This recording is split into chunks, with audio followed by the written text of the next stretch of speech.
Thank you so much for coming. It's really great to be here at UCSB, and thank you to Dave Novak and Raquel Pacheco for organizing this event with me.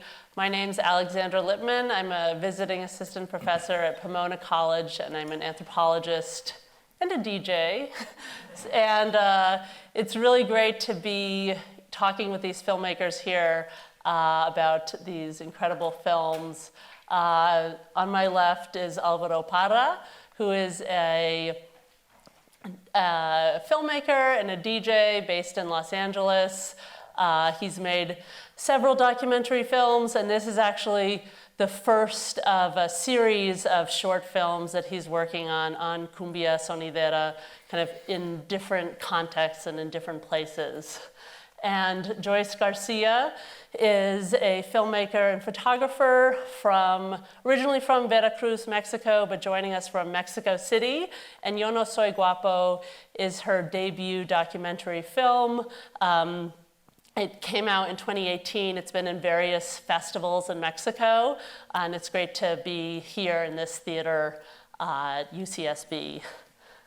My first question is sort of very basic, but both of you have these really compelling protagonists in your film, and I wanted to hear a little bit more about how you first met them and how you connected with them. You know, in your film, you look at these two sonideros who are at really kind of different stages in their careers, and Tony Fantasma, who is a famous sonidero in Los Angeles. If you're driving through LA, you can kind of see his name frequently on the posters. And then, you know, Sonido Profeta, who before talking to you and seeing your film, I hadn't heard of him. He's, you know, the youngster who's getting started in Gardena. And then Joyce, in your film, you focus on Lupe and El Duende. So I wanted to hear more about how you first connected with these two people and how they kind of became the protagonists of your films. Sure, you can start. I'm glad to be here. Thank you for the invite. I met Lupita in a house, in somebody's house. You know, they make I reached to El Proyecto Sonidero, which is a project who is gathering anthropologists, visual artists, filmmakers, photographers. It's a really old project, like this documentary.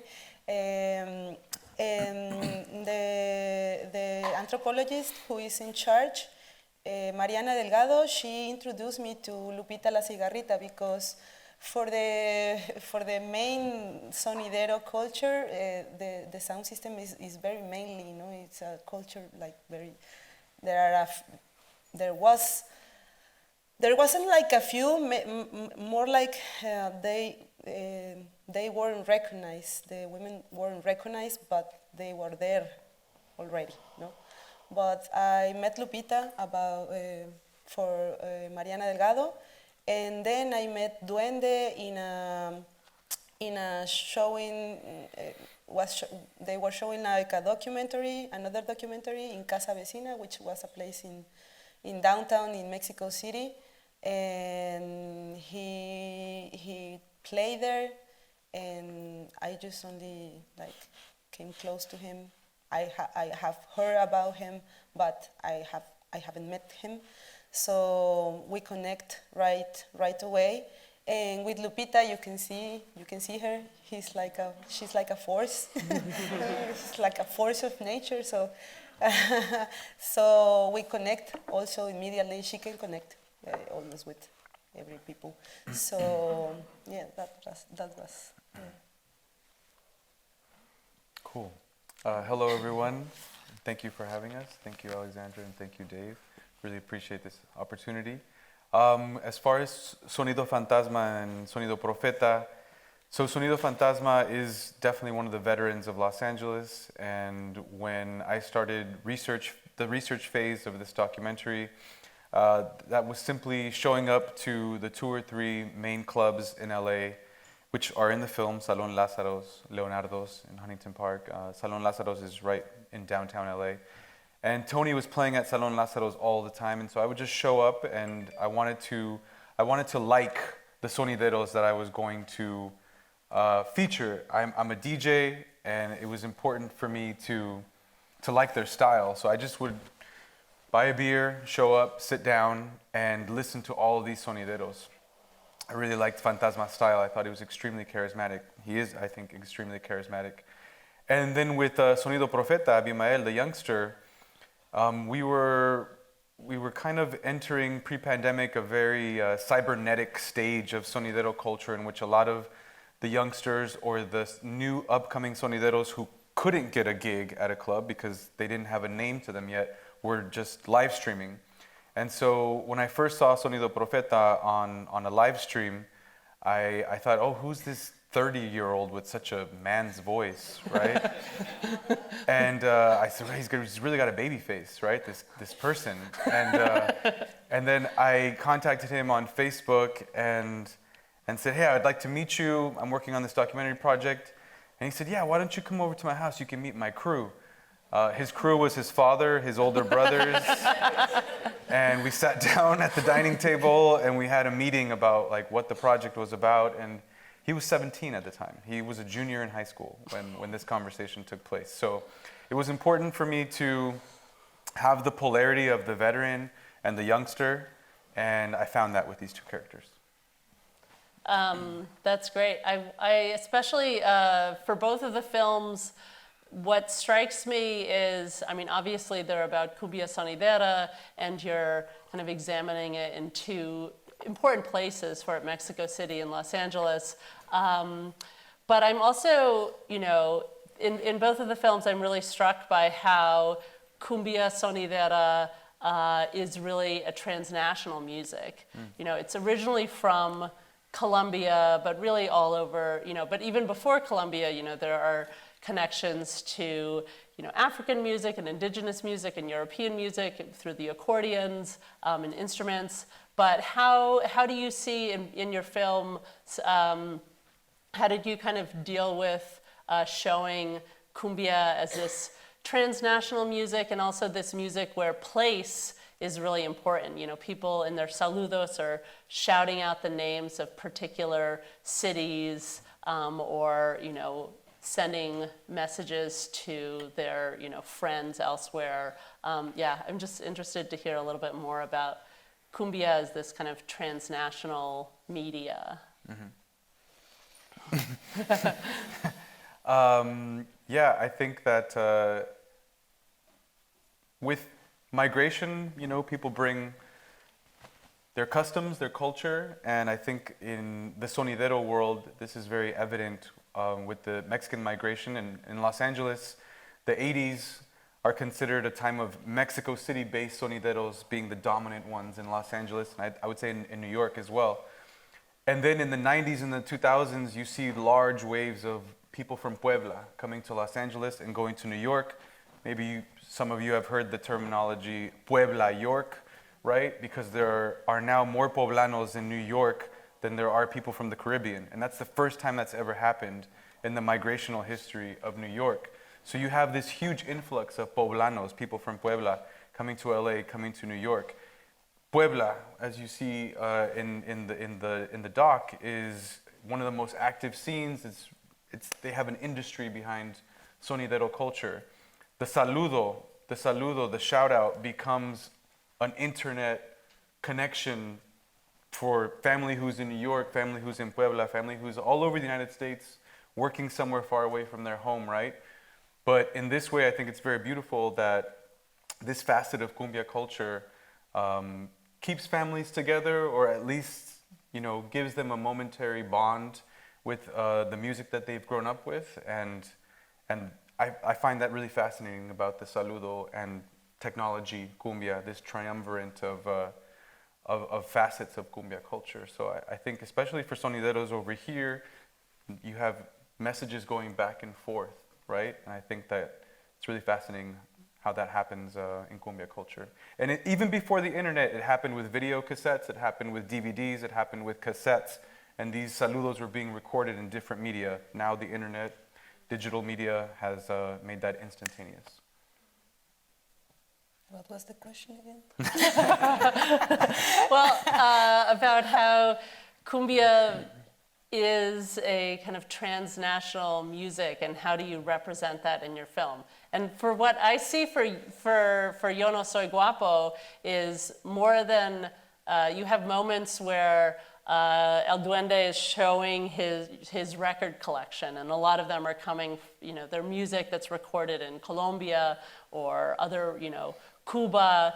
At one point in the baile, I can't remember who, but somebody says, oh, or the sonidero says, oh, we're in Matanzas, Cuba. So everyone is kind of imagining being sometimes in different places through the music, even with the hats that they wear that are very, traditional from this like style of hat, volteado from Colombia, that they use. So, yeah. And feel free to speak in Spanish or English and we can translate. Sí, gracias. Lo voy a hacer en español porque, bueno, por un lado es justo lo que dijo Álvaro, que el sonidero en realidad también nació como un medio de comunicación, ¿no? Justo entre la banda migrante México-Estados Unidos, sobre todo en esa conexión México-Estados Unidos, porque antes pues no existían los celulares, la tecnología, ¿no? O sea, una carta en cuánto tiempo te podía llegar, no sé si es que alguien mandaba cartas en algún momento. Entonces justo ese recordar a alguien, ese mandar saludo, esa canción que te podían dedicar, servía como un puente de comunicación pues para mantener a los tuyos cerca, ¿no? Y además de esto, creo que la cumbia, o sea, además de ser un puente comunicativo, también la cumbia se instauró en el gusto popular mucho gracias debido al cine de la época de oro mexicano, en cuanto estaban las orquestas, las grandes orquestas de Pérez Prado, ¿no? Las orquestas de Cuba, la Matancera, ¿no? Que muchas veces eran parte de las películas. El público mexicano consumía muchísimo cine, cosa que ahora no pasa tanto, ¿no? Y que eso también forjó un público, ¿no? Y formó una cultura del baile, de las grandes orquestas, de los salones de baile, que no existía, digamos, antes de esta como masificación de la música tropical en Latinoamérica. Y los sonideros fueron, no sé si alguien va a traducir en algún momento, pero... Sí, ¿quieres que traduzca? Cuando quieres. Porque, ¿Podemos pausar? ¿Lo podemos regresar? Yeah. Lo vas a... Sí, a ver. Yeah, so Joyce says that it's fair what Alvaro said about cumbia being a communication method, right? An early communication method in sending messages, and that, of course, that it is preceded by older forms of communication, of keeping in touch with your loved ones. However, that a lot of in the Mexico City context, the transnationalism can also be viewed through cinema, in which a lot of Mexicans would consume Mexican golden age cinema, in which there was a lot of influence from Cuba, and you would see a lot of the big bands and the orquestas from Cuba, and this style and these rhythms were becoming part of Mexican culture, even though they were not native to Mexican culture, right? There was a huge Cuban influence, and hasta ahí llegué. Sí, hasta ahí dije. Y claro, entonces el sonidero es muy responsable en cierta medida, en gran medida, de instaurar también ese gusto por la música tropical, porque ellos eran quienes viajaban, ¿no? A Colombia, a Puerto Rico, a Venezuela, a Perú, a Bolivia, a Cuba, para traer música que no existía en las estaciones de radio, ¿no? Que es lo que hablan al principio Lupita, ¿no? Los sonideros eran quienes llevaban música especial que nadie más tenía, y además de interpretarla en las radios, la interpretaban en la calle, y pues qué mejor medio de difusión que la calle, pues, ¿no? Justo ellos son en gran medida responsables de que la cumbia, y no solo la cumbia, la guaracha, la salsa, el guaguancó, el montuno y un montón de diferentes estilos de cumbia se escuchen no solo en Ciudad de México, sino en todo el país y también pues aquí en Estados Unidos. And so the sonidero becomes a figure that begins to travel to other countries to buy vinyl records in Colombia, Bolivia, Peru, Venezuela, Cuba, Puerto Rico, many of these countries, bringing these records back, and the sonidero becomes this special figure that has this music that no one else has. And radio programs begin to form around these records and this music, and not only in Mexico City, but all of the Republic, all of this music begins to sound, not just the cumbia rhythm, but guaguancó, montuno, Salsa. salsa, sí, guaracha. Salsa, Yeah, it was many guaguancó. rhythms, right? Eran muchos ritmos, and so the sonidero becomes this this very special figure in the culture, and of course, most importantly, the sonidero has its most significant diffusion in the street party. And so what better place than the street party to share this music with your neighborhood? And it's pretty amazing to me how, in both of the films, people show how the baile kind of transforms and creates this public space. And that's probably one of the reasons why they were kind of running up against the state and police trying to shut it down. But I'm interested in how the sound systems kind of create a space in Mexico City or in Los Angeles where people can connect beyond their own city or their own kind of borders in their country, and how sound is important for that. Yeah, I think I'm gonna try it. Okay. I think sonideros make something out of nothing. They create worlds, like universes, like I don't know. In anthropology, I think. Well, I am not an anthropologist, but I know Malinowski, who was talking about imponderabilia, which is a term for referring to something or the things that cannot be put in some object. No, you cannot touch it. You cannot explain it. You cannot, I don't know, like grab it. You can only feel it. So I think the sonidero makes that because they gather people, bodies, I cannot talk to you about a sonidero if you haven't been there. A lot of people think like, no, there are dangerous places, and there's like gangs and they're gonna rob you, and I don't know. No, it's a lot of discrimination against them. But if you haven't been there, you don't know what it is like to be there, with the music, and not only know the music, but heard it in the space and with those like wild wild sound, like everything is distorted and it's not like finís, like no es fino, no es fancy, es como raw, and that creates not only that, it's like the whole things together.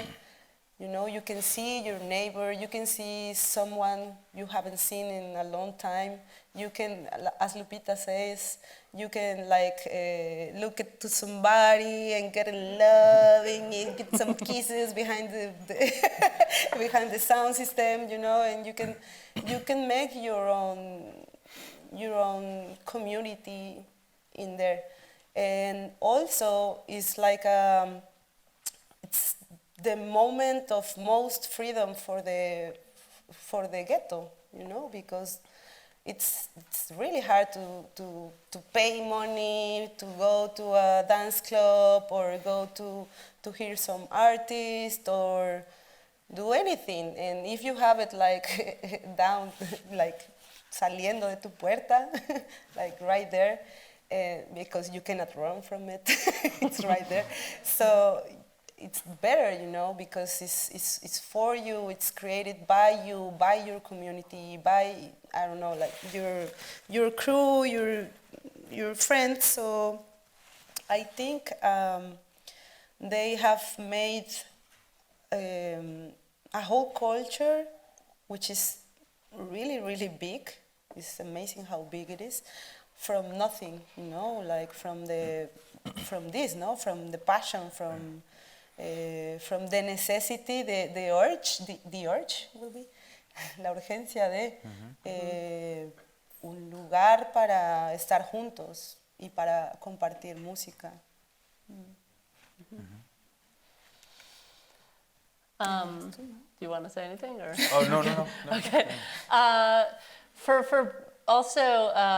Joyce and Alvaro, I was super struck in No Soy Guapo watching it, and you know, it seemed like the most kind of ethnographic kind of film with your attention to small details, or you know, as you said, the imponderabilia, you know, of like everyday sonidero life. And I loved how also at certain points you hear Lupita, you know, talking to you in the film. You hear her say Joyce, and you're very much a part of it. And at times she almost seems like she's the one, you know, directing the action or telling you like, look over here, meet this person, we're gonna go do this. And I just wanted to hear a little bit more about that kind of process of, I don't know if it's collaboration, or how would you describe that, you know, your process of directing, or maybe the word, it's not even directing, but Yes. of making this film. They were, yes, they were like really, really close to the process. I wasn't able to do anything without them because, I wasn't. So, we talk about, I don't know, I saw them a lot. Not only for recording, as to eat, as for get some, I don't know, like some museum, you know, we were always hanging out, or going to some other places, going to the basilica, to the pilgrims, so we make, before the movie, we make a friendship. So, that's how should be done. Not always you have like the time to do it, because if you are in a job, you have to like go. We have one day to do it, to shoot it, and that's it. But in these processes, Alvaro was also like that. His process, you took a while to make the bonds with the people. So, for example, for Tepito, the idea, and I was told to Lupita, what do you think if we go to a recorrido for your neighborhood? You show me tu casa familiar, tu casa de la infancia. And we go to Tepito, and she says, like, what do you think if we go to look for La Socia? Le dije, a huevo, vamos. Sí. Wow, really? Sí. So we were always like talking, because we have talked about La Socia, but it wasn't real, you know. It was like a legend, like a myth. So that was Lupita's idea, no? To like changing my schedule to do that research, and was the best decision, you know. And I always talk to them about how should we do this, what do you think, you feel comfortable with this. Lupita never let me into her house, for example. And I was telling her, like, please, I want to see your records. I want to see your house. I don't know, like the regular kind of stuff you do. And she never let me, no. But that is great because she can have her own like privacy, you know. She doesn't have to do whatever I say. On the contrary, I have to do whatever she says. Yeah, of course, because we were talking about serving, you know, yeah, you have your idea and you have like an hypothesis, like a thesis to prove, but I don't know, you don't know nothing. They know, they really know, you know. So it would be stupid if I don't do whatever they want, because they are the experts. They are the people who's been 20 years doing this. No, you know, I'm an outsider, no. So I have to learn from them, and also if I am being me, and they are being them, so we can do something together. Not me as a director, you know. So that was a really rico, like a really rich way to work, because yeah, they were like really involved in the whole process, you know, like let's do it or not, or what do you think, or no, esta persona me cae mal, no vaya. Entonces was like that. Yeah, that's interesting. My process was also, it's what you said about Lupita, that she didn't want you to film in her house. So Sonido Fantasma never let me into his house. And he refused for me to ever visit him in his home. And I was really bothered by that situation. I really wanted to go to his house and just shoot him having dinner, you know, and doing nothing, folding clothes, whatever. Like, I thought that this was going to be the authentic, real life, you know, of Fantasma, and he never let me into his home. And Profeta was the opposite. Profeta was like, come have dinner with us and get to know us. You want to go to a party? We're going DJing a baptism. You should come to this baptism. And, you know, we've got a party here. We've got a party over there. I was invited everywhere, right? So I had very different kind of experiences with them. And if any of you may recall or noticed, for Fantasma's interview, I put these really colorful grids over his interview, right? Only on his interview, not on Profeta's interview. And the reason was because he wouldn't allow me to shoot an interview with him at a party, and he wouldn't allow me to shoot an interview with him at his house. So we had to shoot in this really boring conference room at USC. I went to school there, so they let me have a conference room to shoot in, and we took him to this conference room, and he gave this wonderful interview. But I hated the office conference room space, the look of it.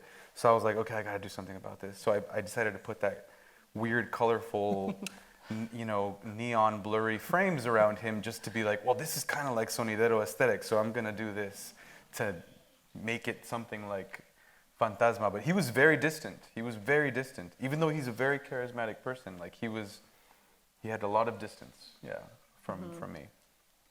This is more of a comment instead of a question, but if you want to speak more about it.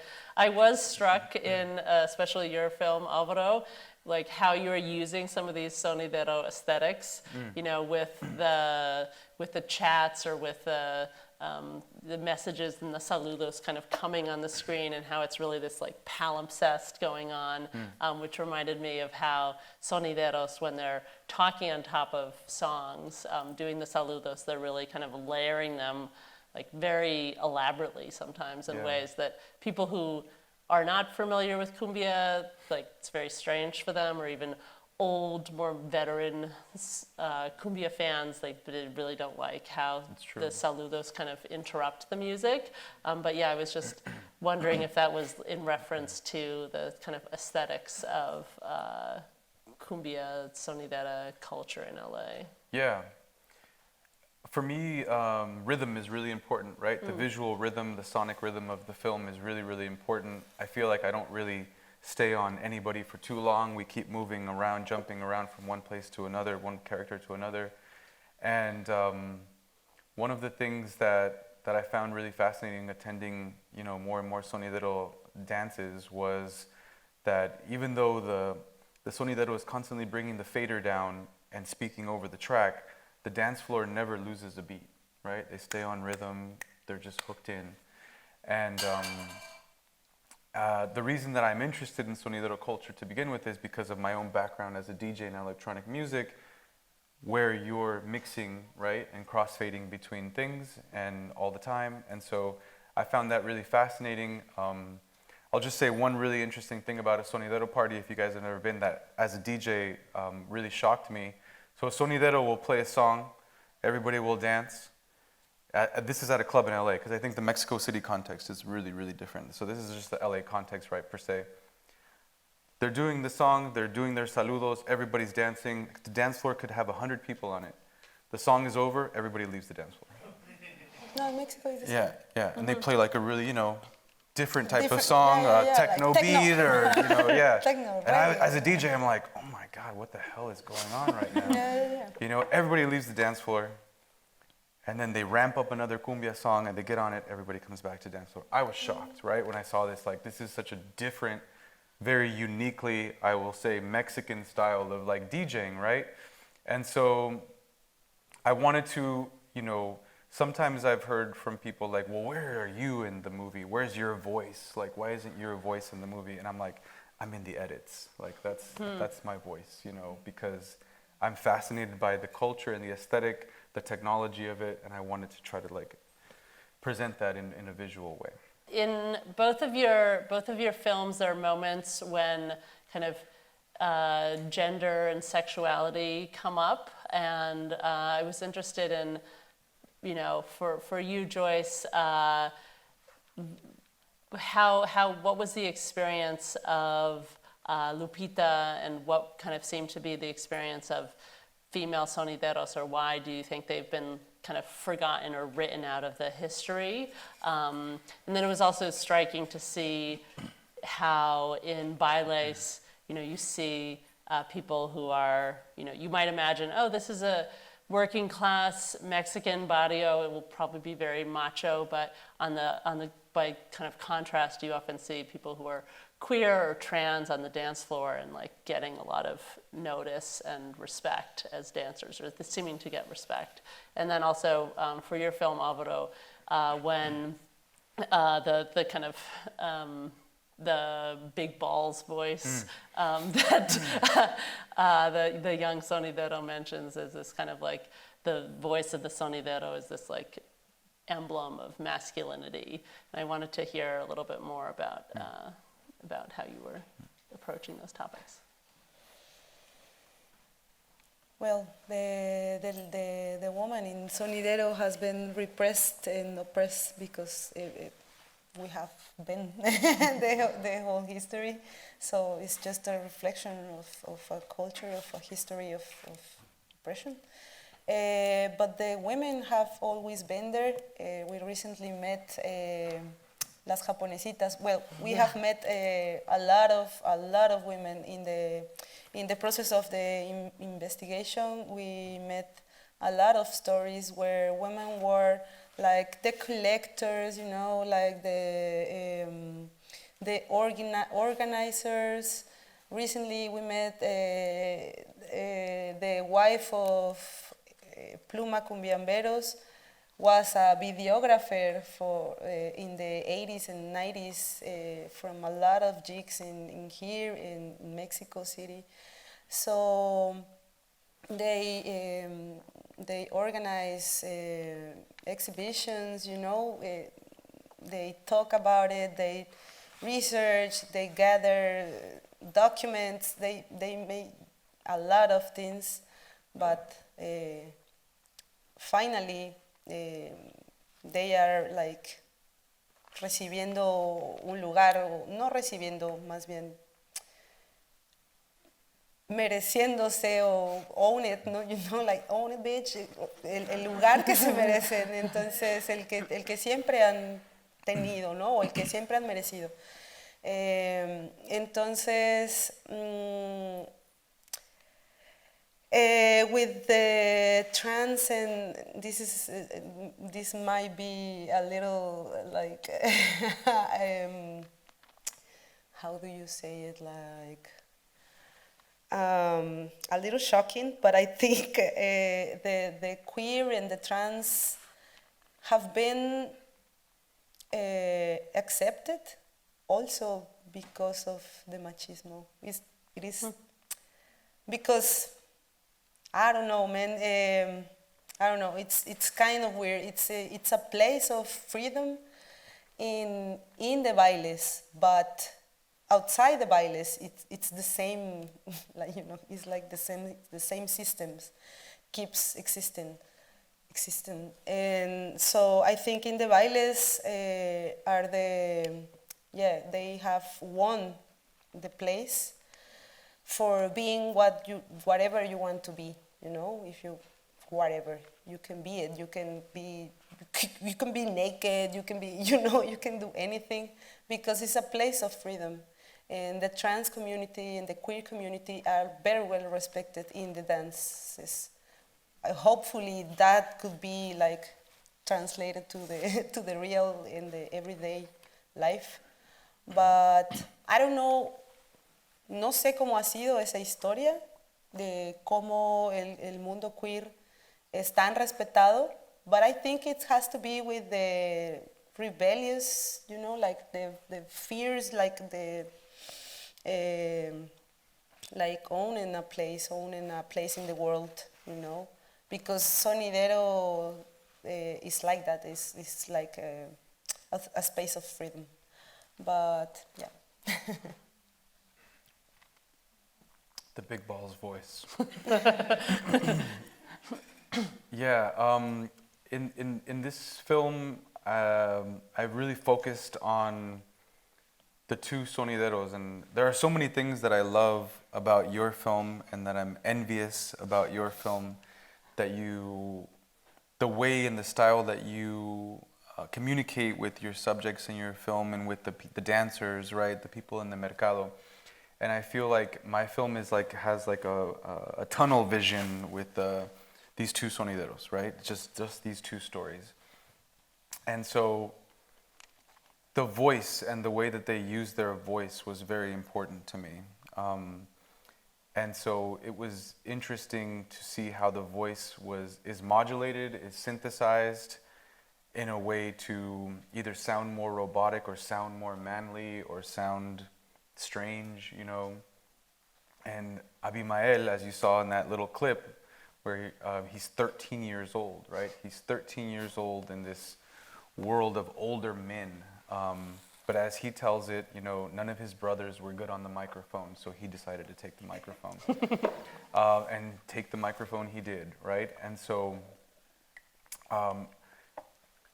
it is a very male-dominated world as well in Los Angeles, in the sonidero culture. I think DJ culture, you know, is very male-dominated. Sonidero culture is no exception.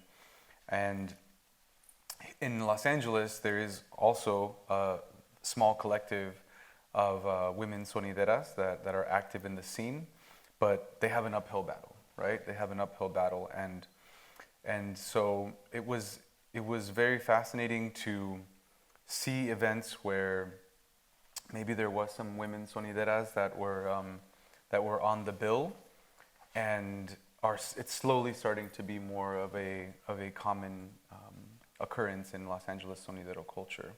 But this booming voice, right? This booming robotic, masculine voice, right? I think sonidero culture is a lot about how loud you are and how powerful you are, and the best technology. There's a fetishism with technology. 100%.